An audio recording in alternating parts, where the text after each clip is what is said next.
CB 150 អូសេរីឆ្នាំ2024ឆ្នាំទី6ហ្នឹងHonda Crown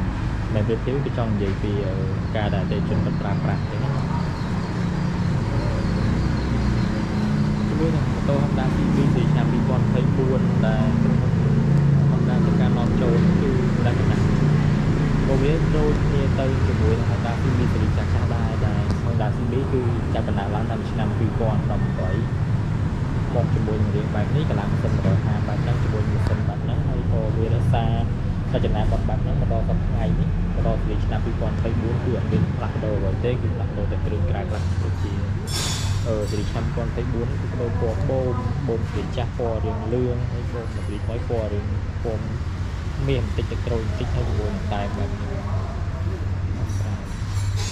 អញ្ចឹង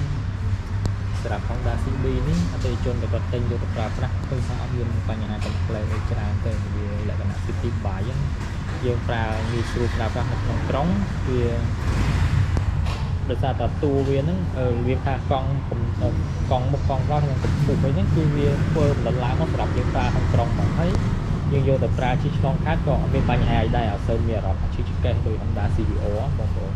អ្នកដែលប្រើ Honda CBR ដឹងហើយ Honda CBR កម្លាំងម៉ាស៊ីន150កម្លាំងម៉ាស៊ីន300អីចឹងវាពេលយើងជិះទៅមានអារម្មណ៍ថាវាអោនដោយគុំជាយើងយកវាទៅប្រើប្រាស់នៅលើផ្លូវលឿនអីប្រហែលជាអីតែបើសិនជាយើងយកវាមកប្រើប្រាស់នៅលើផ្លូវក្នុងក្រុងប្រហែលជាអាចនឹងអត់ទៅស្រួលទេតែបើ Honda CB នេះអត់មានបញ្ហាអីទេសម្រាប់ការប្រើប្រាស់ក្នុងក្រុងគឺងាយស្រួលបត់បែនតាមស្ថានភាពផ្លូវមែនទេជំនាញវាបែបណាជាមួយនឹងនេះកន្លែងទឹកទឹកលើក្រៅបានអត់ទឹកចាក់ហើយអង្គុយទៅនៅក្នុងអត់ទូតាំងពីមុខក្រោយលើបត់សតែនេះមានផ្លូវសម្រាប់សុំផ្លូវមួយដែរពេលនិយាយជីនេះយើងអាចចុចវាបានបើយើងកាន់យើងពីខាងនេះយើងកាន់យើងចុចអញ្ចឹងដើម្បីយើងសុំផ្លូវពេលយើងចុចទៅផ្លូវបានវាបើកយើងអាចញាក់បាន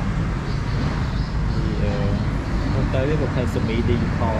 គឺ digital ច្រឡំ semi នៅត្រង់វាបង្ហាញជាលក្ខណៈទៅការ show សុទ្ធហ្នឹងបងប្អូន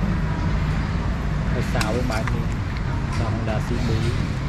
បែបសាំងដល់លើតែសោចាក់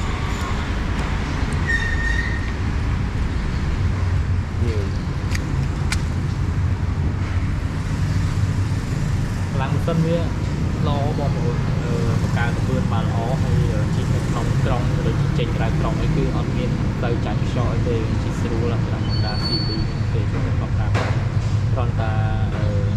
វាអត់មានអ្វីថ្មីសម្រាប់បងប្អូនទៅដែលមកប្រើប្រាស់គឺពីសញ្ញារបស់វាថ្មីវានៅរក្សារចនាបថដែរអញ្ចឹងទៅវាអត់មានអីថ្មីទេដូចតែ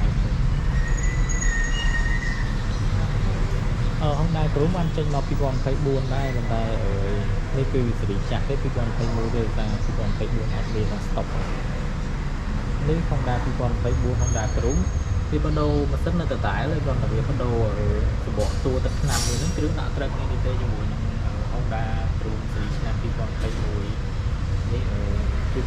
បែបហ្នឹងហើយ2021គឺបែបនេះមកជាមួយនឹង layout ទៅតាមខ្ចៅបែបនេះហើយម៉ាស៊ីនអញ្ចឹងទៅម៉ាស៊ីនដូចគ្នាទេបងប្អូនម៉ាស៊ីនសេរីចាស់នេះមកដូចហើយសម្រាប់ Honda Crown នេះគឺកម្លាំងម៉ាស៊ីន125តែប្រើលេខ5លេខនេះ5លេខដូច Honda CB ដែរ5លេខនេះគ្រាន់តែ Honda Crown យើង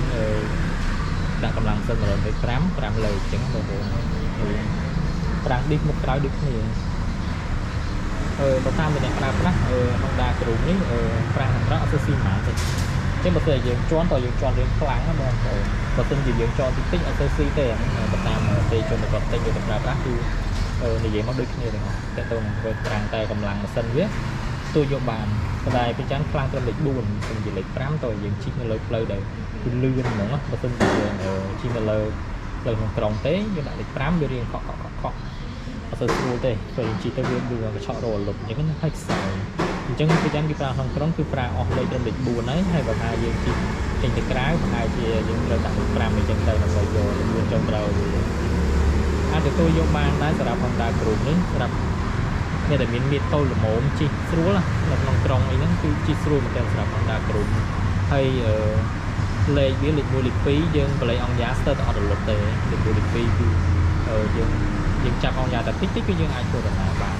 ហើយជាមួយនឹងកុំព្យូទ័រវាក៏ជាប្រភេទកុំព្យូទ័រ digital សុទ្ធដែរប៉ុន្តែបើតាមអ្នកប្រើប្រាស់ក្នុង dark room គឺជួបនឹងបញ្ហាដូចជាទឹកចូលក្នុងកុំព្យូទ័រនៅពេលដែលគាត់យកទៅលាងនៅតាមកន្លែងលាងគឺបាញ់ទឹកខ្លាំងនៅលើកុំព្យូទ័រនេះអាចជ្រាបចូលមានបញ្ហាឆ្លងតិចដូចជាដាច់ពូភ្លើងអីចឹងណាបងប្អូនតែមិនទាំងអស់ហើយដោយតូនតែហ្នឹងក៏ជាការកំប្លែងរបស់តិចជនទៅជាងខ្លាវាក៏ LED ដែរ